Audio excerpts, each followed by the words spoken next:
Well, good morning, everybody. It's Saturday morning. Thought I'd give you an update, sort of on the status of the layout. So the last video I shot was Sunday. I was pretty tired. I worked all weekend moving this stuff, also helping my wife. And so I just said, I'm done. It's the last thing you're getting out of me. So basically Monday, Tuesday, and Wednesday, I didn't do anything. Wednesday I came in here, sat in the chair, just sort of looked around, thinking about things. Thursday I started working a little bit, and last night I worked a little bit, and I'm going to try to work some more today. So let me tell you what I'll be working on and show you sort of what we've done right now. So first of all, I moved my train books in here. That whole shelf is nothing but train books. Stuff on top of the shelf is loose stuff, like magazines and stuff like that, but it's pretty much all train related. There's a biography of Lyndon Johnson up there. I started reading it. I went to his birthplace down in Texas last year and picked that up. Almost through it. Haven't got all the way through it yet. But I'll hopefully try to finish that. So again, I had Chillicothe mounted and Oak Hill mounted. So I decided what my strategy moving forward is going to be. Is first thing, I'm going to install the Chillicothe staging yard, which will be, I guess it'd be now the east end, since I've changed my whole operating plan. I may do a video on that sometime. Now, remember I had to take the wall brackets off and put them back on because they weren't interchangeable. So actually Chillicothe is a slightly lower than it was in the other room, about an inch, actually it's 3/4 of an inch. Not a big deal, but that did change the staging yard on this end for a couple reasons. So I'm going to disconnect the camera from the tripod and I'll walk you through what I've had to do to change that. I'm holding the light connection out of the way. Eventually it'll go straight down behind the backdrop. But this is Oak Hill. This is what the staging yard, the north end staging yard, was connected to. So you can see that the track is sort of not parallel to the wall. It was at an angle. So I had to loop out and then come back to be parallel to the shelf. So let me show you what Chillicothe looks like. So at Chillicothe, where I'm going to connect this, it's double track. I just tripped on my covers. Had to lean against the shelf. Got to figure out a better place to put them. I have double tracks here. This is the wherever spur. So I have double tracks, and they are parallel to the wall because it's a little bit lower. It changed the dimensions. So the old one, it came back at an angle, and then it curved and went parallel to the back wall.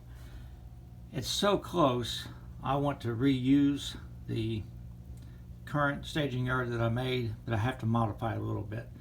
So first of all, I had to cut this off square to make it match this. Remember, this is an edge glued board underneath here, so I had to put a 2x2 to fasten something to, because I didn't really have anything solid to mount it to. So I've actually got some holes I have to patch there with ballast. Because the current staging yard angled back before it went out, so I had to cut it straight, and it's still sort of, the angle is weird. So when I get over here, instead of it being parallel with the back wall, it's actually going to angle out, and it's going to be about here, which is okay because I'm going to be able to put magazines and stuff underneath it. Doesn't bother me. I'm still going to have two supports. Had to modify it a little bit. I had to cut this end off because Chillicothe is farther away from the wall than Oak Hill was. Oak Hill was more back here, so I had to cut the end off a little bit. But also I was able to add a couple inches back here because just the nature of it. So I'll show you what that looks like. Also, Oak Hill had one track, this has two, so I've had to take up the track, and I'll have a 2-track staging yard. I may eventually make it a 3-track staging yard and redo it. If I want to have my DT&I run-through train, it would really be handy to have another staging track there. But I'm just going to go with what I've got right now because I want to get this up and running. So I'll bring the staging yard in here and sort of show you what I've had to do to it. So I've just sort of clamped it in place right now, so you'll see it actually needs to come back toward us a little bit more, but I've got this nail right here. When I strung my wires, of course these poles are plastic, the end poles, I wanted to pull them in. I wanted to take it and, you know, gradually pull them in like that. And so I put basically what the real power companies will do, put a guy wire on it. I've got this little nail sticking out here so I can't move it this way. Just for the purpose of this video, I clamped it in place. So it's going to come around here, double track. See, it's not flush against the wall anymore like it used to be, but it's going to come out here. Had to shorten it a little bit by about 4 inches on this end, but I was able to get 2 inches back right there. Again, all these magazines and stuff, I can easily keep them down here, no problem. Wife is good with this. She took her stuff off this shelf, moved into the bedroom where my train books were, and so it worked out pretty good trade for me. So I had to put the track back on. You can see I glued the track down. So when I used good glue, I used wood glue, so that stuff didn't want to really come up. You know, it's not water soluble. So I had to sand. I've sanded a lot. I used a 3/4 inch birch plywood, which is really, really good stuff. Lowe's sells a 2x4 piece, so it's not going to flex or bend or anything once I get it in place. Had to do a little finagling here to get it to match up, and again, I will shoot screws once I get the track, everything in there. I'll shoot screws in it and take the clamp off. I will wire it up so it can be removable. The feeder wires into here with that plug like I had before, but I'm hoping I never had to move it. But in case something ever happened, I could unplug the plug, undo the screws, take this off without a problem. That's my first project this weekend. I hope to get that pretty much done so I can start operating Chillicothe again, but I'll run from the east end, switch the industries, and then back to the staging yard. And I'll have to do some adjustments to JMRI to do that, and I'll show you that here in a minute. First, my next project is to connect these. Still haven't been able to get that off. Still working on it. I don't really want to take like a jigsaw or something that's going to just shake the crap out of the whole thing, because that's what jigsaws do. They just shake it to pieces. So I'm hoping I can just, you know, use a like a chisel or something, get in there, just keep working at it, work a chisel up in here and pop this loose eventually. If not, I think I can figure out a way to get around it. So I have to figure out a way to connect this double track to single track down here. Good news is my wife has agreed that this can just be permanent layout. It doesn't have to be a removable bridge. So I'm still thinking about maybe putting the grain elevator down here eventually, but I'm going to finish Oak Hill first. I want to do Oak Hill first. But I will probably put a turnout in, where I have these two tracks coming out. They're going to have to go down to one track to go marry up with Oak Hill. But also I'll probably put a turnout here coming over into a single track, and then maybe another turnout just out here to where I may put the turnout first going to that, and then the turnout coming into the single track, so I can curve it around and match up over here. I'm thinking seriously about putting like some kind of like Roy Smith says, signature scene. Maybe a bridge over a creek. Nothing super spectacular, but they had, you know, the B&O had some plate girder bridges, fairly high spans over creeks, so this would be a good place to do it. I'm not going to add a bunch of switching back in here. I'm not going to add a bunch of industries. It's going to be a scenery only zone, but I'm thinking about actually adding a bridge over a creek. I've never done something like that before. It'd be a challenge for me. Hopefully I can pull it off. So I'm going to stop here and I'm going to show you what I need to do to JMRI to make Chillicothe operational again. They say third time's the charm, so let's find out. So the first time I filmed the whole thing and found out I'd cut off the top of the screen a little bit, so maybe you couldn't see where I was clicking. Second time I was almost done and the cat spilled hot coffee on my wife, so I edited out the yelling in the background. So now we're going to try the third time. But I'm already being interrupted. If you can hear the bells in the background, that's the same cat wanting to go outside. So I'm going to get up, let him out, because I'm only 10 feet from the door.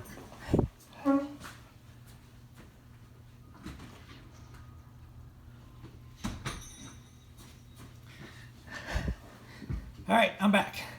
So this is the JMRI Panel Pro. I open up, and I'm not going to go into detail about it, but I have pinned the operations to my menu. So when I click on operations, somebody asked me the other day what the name of my railroad was.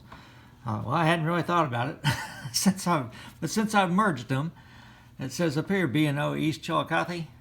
I'm going to change it to B&O Southeastern to reflect that I'm running primarily in southeastern Ohio. Not a big deal.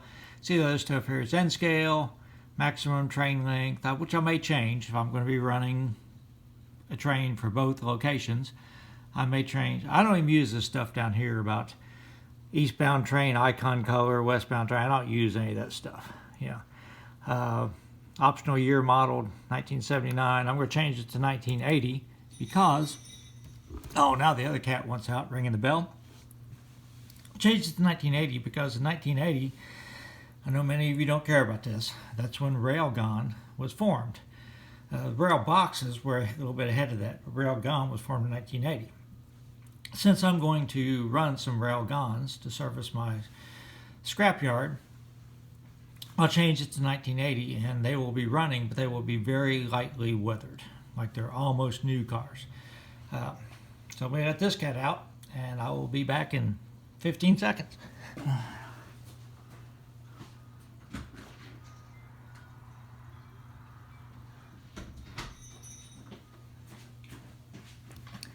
Okay, so as promised, I'm back.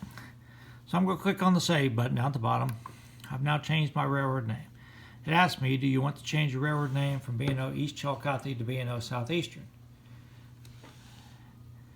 Yes, I do. Okay. So now I'm going to go into operations, locations. Okay.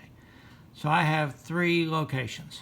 I have the B&O Chillicothe yard, which I really only have 1 track there. I don't have a yard that I do classification. It's just they run from the yard, out, do some switching, run back to the yard. There's only 1 track. So it's a yard and name only. It's really more like staging. I have Douglas Avenue and Oak Hill, which I added before I ever combined the layouts, just so I could switch Oak Hill. So I'm going to look at Douglas Avenue, just to show you something here. So this is Douglas Avenue, and if you notice up at the top, it says trains. This location is serviced by trains traveling east and west. So my old one, I would run east from the yard. I would switch the traveling point spurs on Douglas Avenue, run around the train, now head west, switching the traveling point spurs, then back to the yard. If I look at the individual spurs, now General Chemical is switched by a train traveling east. That's still true. It's still because I'm going to switch it by the trailing point spurs. So nothing of this has to change. I've got my maximum car length of 60 feet, and for this spot 1, it only receives chemical tank cars and Carolyn tank cars. None of that changes. So I don't need to change anything on this birthday. So I can exit out of that, X out of that, and I can exit because none of these change. You can see that I have played with some schedules. I've set some schedules for some spurs, trying to vary my operating pattern. I don't always want to go A, B, C, D, E, F every train. I want to go A, B, E one train, and the next one maybe A, C, D, F. That's more interesting. That's more what the prototype did. Yes, there are some spurs that get switched every day by the real layouts, but there's also others that only get switched once a week. So I've had limited success. I put this Union Spring Spot 2 there, which was the boxcar one. I've never put a car there. As many times as I've been running, I've never placed a car at that spot. So obviously, I'm going to change something on it. So right now, I don't have as many schedules as I did because, you know, I've had some times where I've obviously done something wrong, and I've had a car. I put a car at the team track, and it sat there and sat there and sat there for like 20 trains. And so I thought, well, maybe it's waiting to be unloaded or loaded or something. So I went and I changed the load on it. Still sat there, sat there, sat there. So I finally just forced it back to the yard and took the schedule off for the team track. So now it's switched almost every train, unfortunately. So I'm still playing with that. Not an expert at this. Okay. So nothing is going to change on this. But what is going to change on my thing, I'm going to go back to operations here, and I'm going to look at the routes. So H776 was what I called my East Chillicothe turn. Now I have already renamed it to West Chillicothe turn because now I'm heading west out of the yard instead of east out of the yard. But let's look at what I need to do here. So my operating pattern, I would head east out of the yard, then I would go to Douglas Avenue, switch the eastbound spurs, run around the train, switch the westbound spurs. Oh, I forgot that should have been west. Okay, I'd be done. Okay, what I'm going to do now is I'm going to run west out of the yard, switch the westbound trailing spurs, run around the train, switch the eastbound trailing spurs, and head east back to the yard. And you can see I've played around with my random on this and yeah, just trying to come up with things. My maximum train length is 500. I don't want a train of 12 cars. Just switching Douglas Avenue. There's, I don't know if you can hear that. That's the big cat wanting back in. We go through this in the mornings. Finally, they settle down and they take a nap. They sleep all afternoon, but in the mornings they drive you crazy. Let me let him in.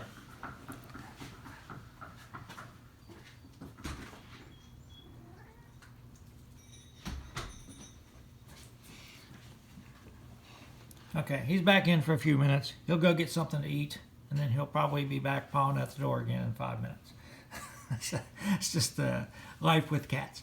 So that's all I have to do, really, to change this. Now, since I did make some changes, I want to make sure I save my route.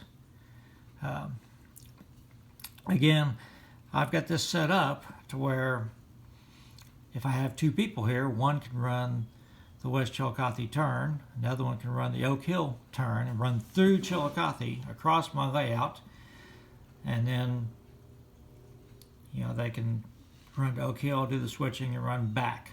So I'm going to have to modify that too, because obviously Chillicothe wasn't in the original plan. And I will probably add another train or another route that combines these.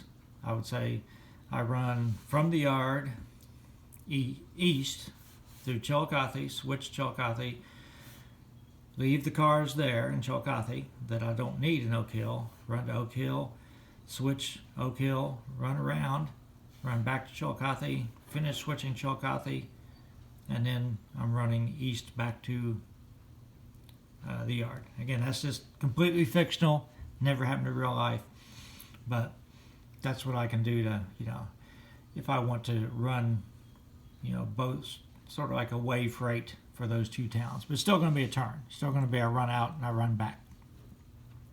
Don't have a loop, and I don't ever intend to have a loop on my layout. It's never, you know, it's not going to happen with the space I have.